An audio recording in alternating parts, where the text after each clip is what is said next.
Capítulo 49.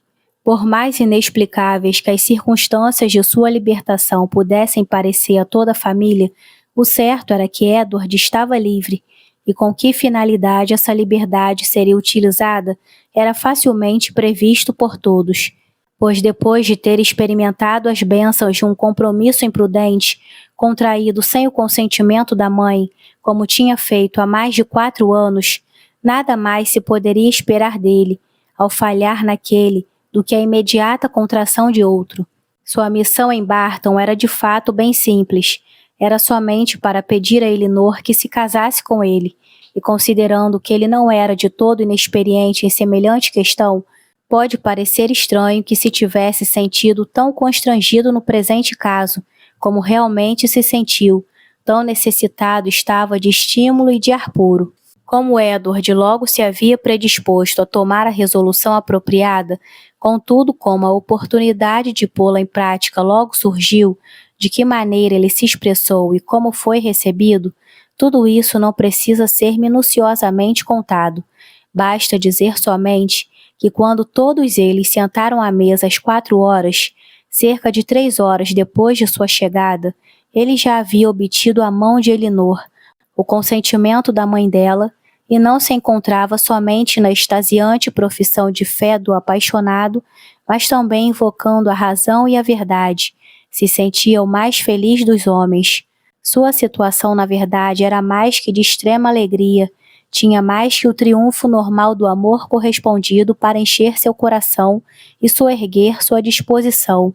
Libertara-se sem nenhuma recriminação contra si, de um embaraço que havia prolongado sua angústia, de uma mulher a quem havia muito tinha deixado de amar, e ao mesmo tempo encontrara enorme segurança junto dessa outra, na qual devia ter pensado quase com desespero tão logo começou a desejá-la.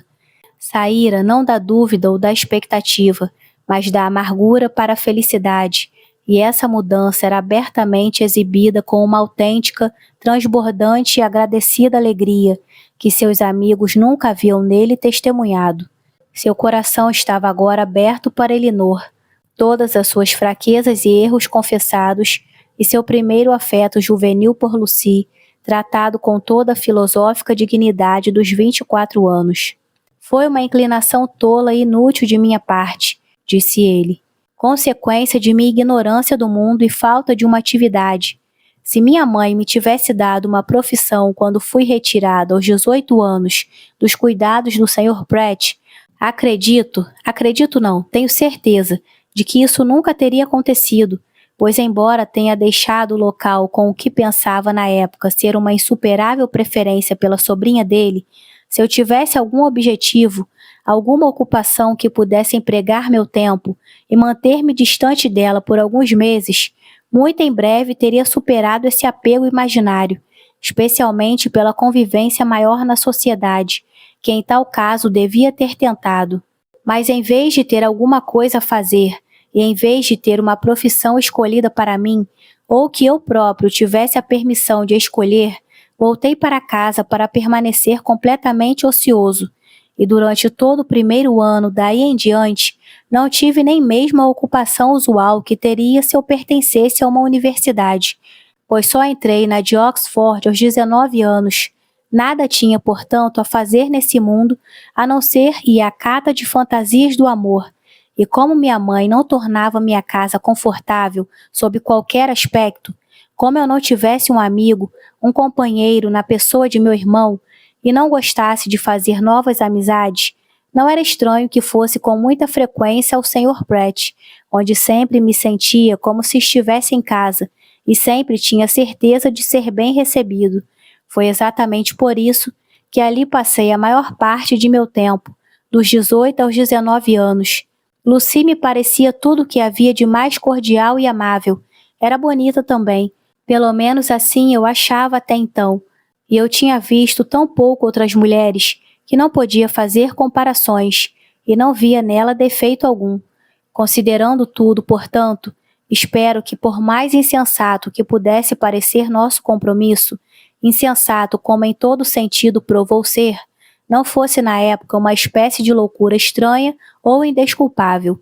A mudança que em poucas horas tinha se processado no espírito e na felicidade das Dashwood era tal e tão grande que lhes prometia toda a satisfação de uma noite sem sono.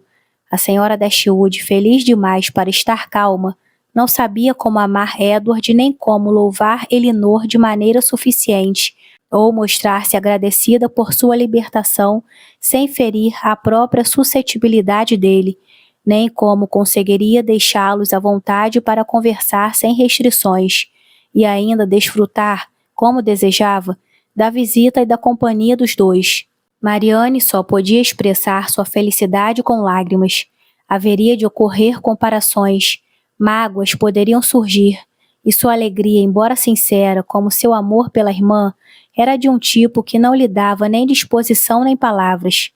Mas Elinor, como poderiam ser descritos seus sentimentos? A partir do momento em que soube que Lucy estava casada com outro e que Edward estava livre, até o momento em que ele justificou as esperanças que ela tanto havia acalentado, mostrava-se tudo menos tranquila. Mas quando o segundo momento havia passado, quando julgou que todas as dúvidas, todas as preocupações haviam sido removidas, comparou sua situação atual com a que tinha sido até pouco antes.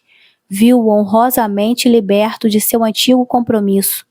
Viu-o aproveitar instantaneamente essa liberdade para dirigir-se a ela e declarar um afeto tão terno, tão constante como bem imaginava que fosse.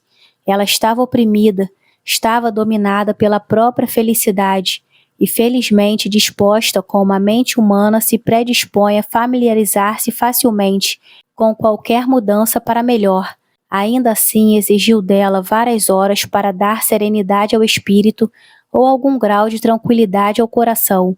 Edward estava agora instalado no chalé por pelo menos uma semana, pois quaisquer que fossem as outras reivindicações que pudessem fazer-lhe, era impossível que menos de uma semana fosse concedida para desfrutar o prazer da companhia de Elinor, ou para dizer metade do que devia ser dito sobre o passado, o presente e o futuro, pois embora poucas horas passadas no duro trabalho de incessante conversa despachariam mais assuntos do que realmente poderia haver em comum entre duas criaturas racionais. O tempo dos apaixonados é bem diferente. Entre eles, nenhum assunto termina, nenhuma comunicação é plenamente feita, sem que tenha sido repensada pelo menos 20 vezes.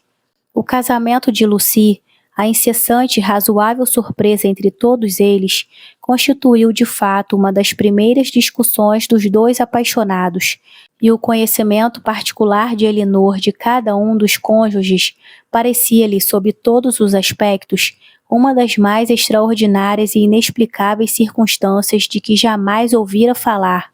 Como poderiam ter acabado juntos e por qual atração Robert teria sido levado a casar-se com uma jovem de cuja beleza ela própria ouvira falar sem nenhuma admiração. Uma jovem já comprometida com seu irmão e por cuja causa esse mesmo irmão havia sido expulso da família. Tudo isso ia muito além de seu entendimento. Para seu próprio coração, era um fato delicioso. Para sua imaginação, era até mesmo ridículo. Mas para sua razão, para seu julgamento, era um grande enigma. Edward só podia tentar uma explicação, supondo que talvez, ao se encontrarem por acaso pela primeira vez, a vaidade de um tinha sido insuflada pela bajulação do outro, e que os teria levado aos poucos a todo o resto.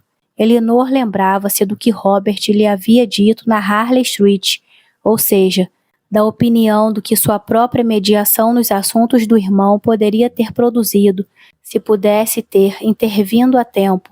Ela repetiu a Edward: "Isso é típico de Robert", foi sua observação imediata. "E isso", acrescentou a seguir, "talvez tenha entrado em sua cabeça logo que travaram conhecimento, e Lucy talvez, de início, tenha pensado somente em obter os bons ofícios dele em meu favor. Outras intenções devem ter surgido depois. Por quanto tempo andaram levando o caso adiante só entre eles? Tanto ele como ela tinham dificuldade em supor, pois em Oxford, onde permaneceu por livre escolha desde que havia deixado Londres, não tinha meios de saber dela, a não ser por meio da própria, e suas cartas, até a última, não foram menos frequentes nem menos afetuosas do que o usual. Não lhe havia ocorrido, portanto, a menor suspeita para prepará-lo para o que se seguiu, e quando, por fim, tudo veio à tona, numa carta da própria Lucy, ele ficou por algum tempo, acreditava, meio estupefato entre o pasmo, o horror e a alegria de tal libertação. Edward pôs a carta nas mãos de Elinor. Caro senhor, tendo a certeza de que há muito perdi seu afeto, pensei em conceder-me a liberdade de oferecer o meu a outro, e não tenho dúvida de que serei tão feliz com ele como uma vez costumava pensar que o fosse com você, mas me recuso a aceitar a mão de alguém cujo coração já era de outra.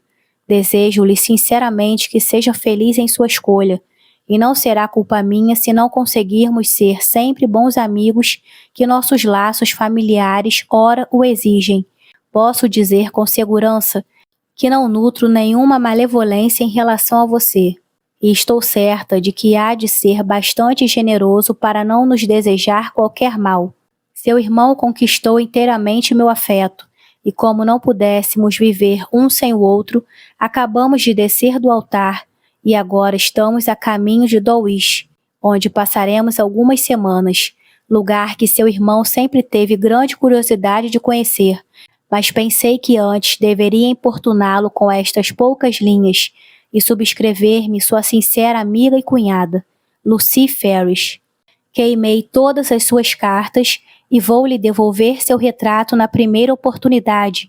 Por favor, destrua meus rabiscos, mas poderá guardar, se assim o desejar, a mecha de meus cabelos. Elinor leu a carta e a devolveu sem qualquer comentário. Não peço sua opinião quanto à composição do texto, disse Edward. Por nada deste mundo lhe teria mostrado uma de suas cartas de tempos atrás.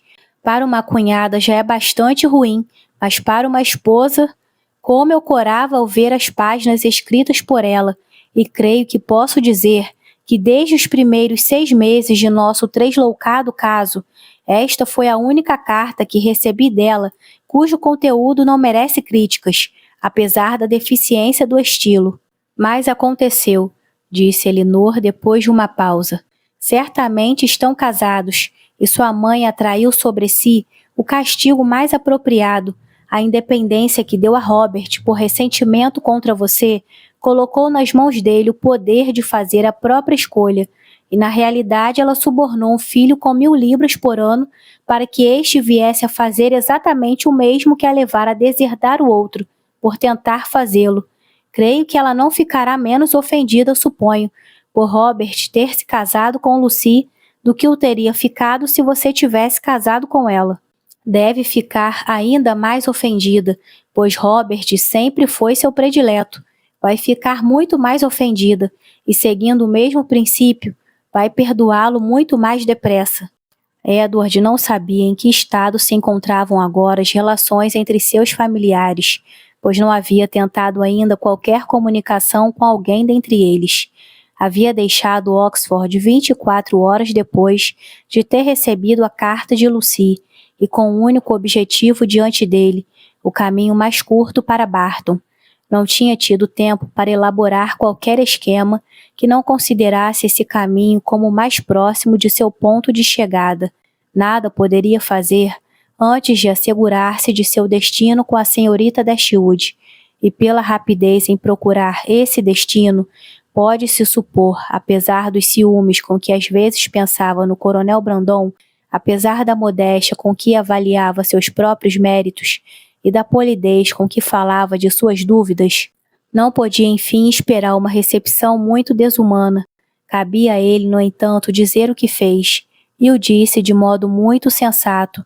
O que poderia dizer do assunto 1 ano depois fica por conta dos maridos e esposas.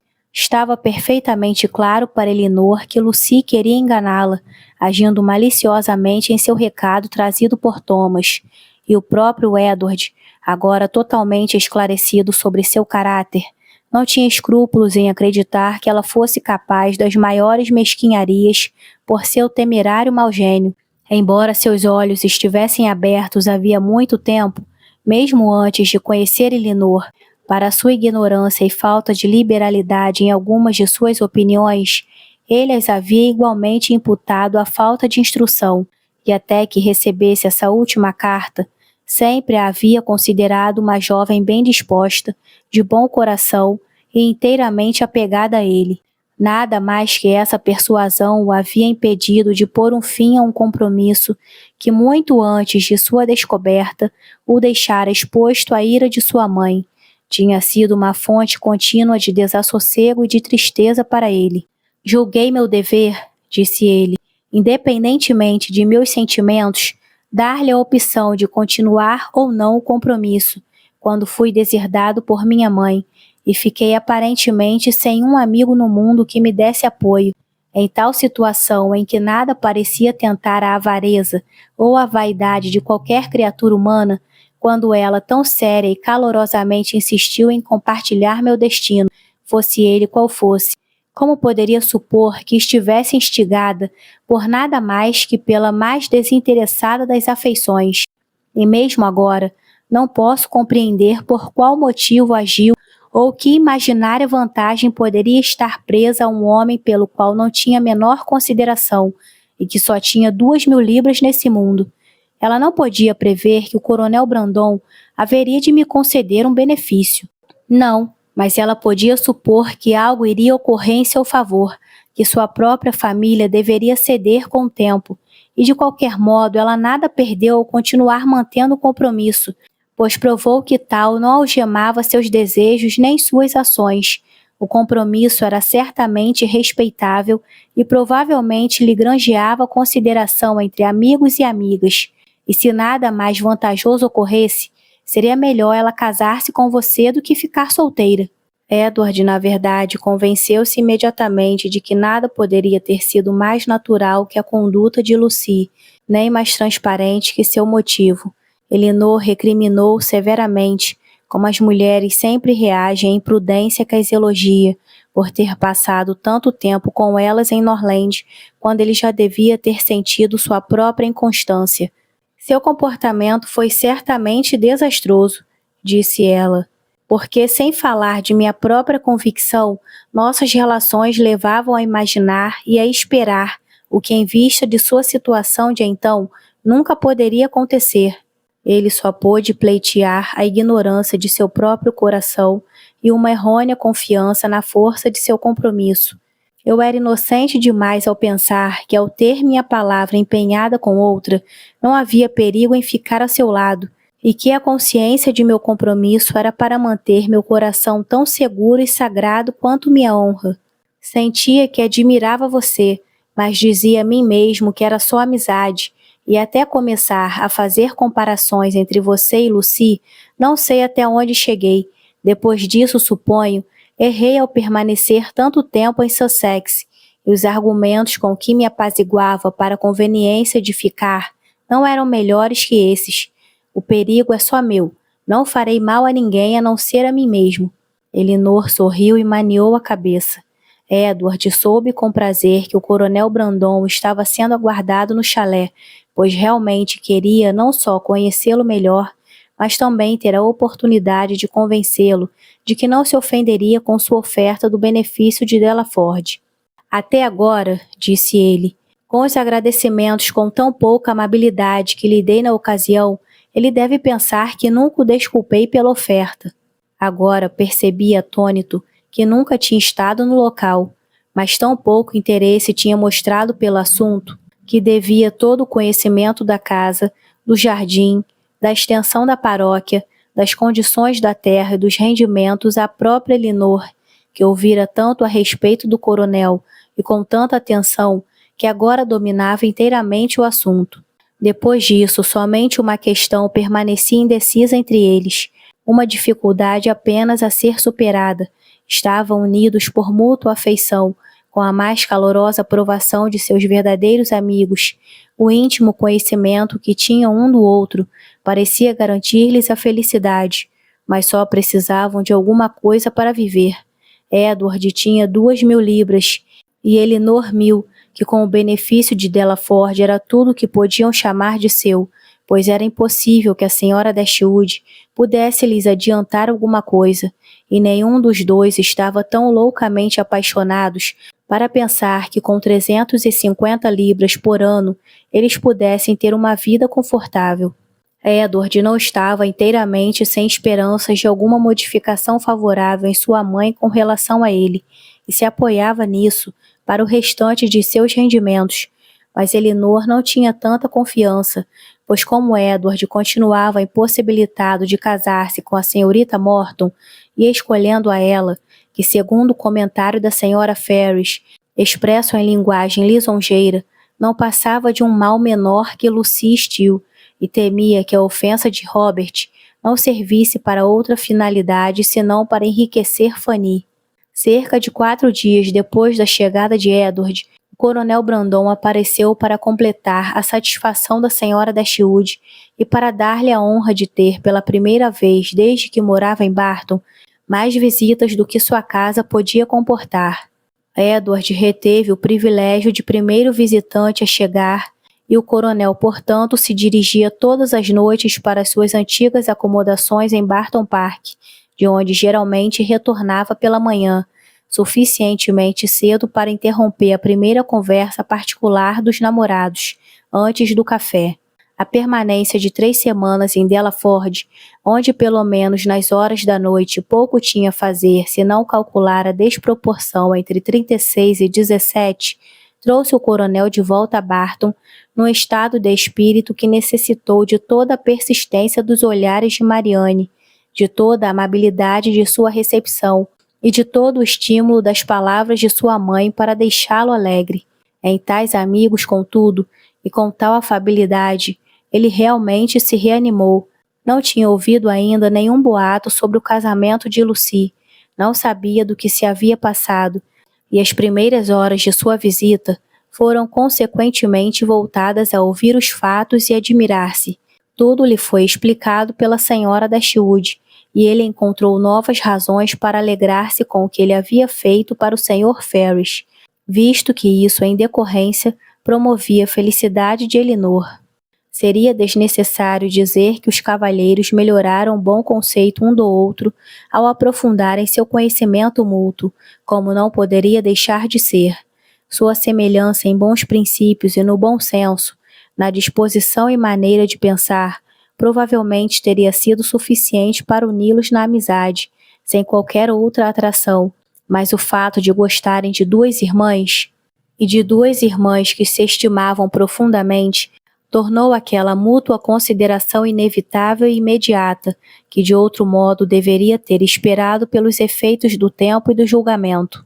As cartas provenientes da cidade, que alguns dias antes teriam feito cada nervo de Elinor estremecer com excitação, chegavam agora e eram lidas com menos emoção que prazer.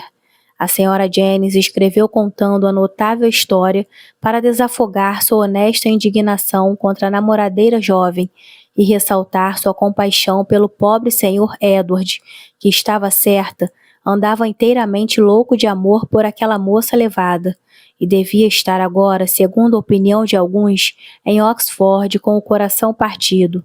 Creio realmente, continuava ela, que nada jamais foi conduzido de maneira tão ardilosa, pois nada mais que 2 dias antes, Lucy veio me visitar e ficou mais de 2 horas comigo.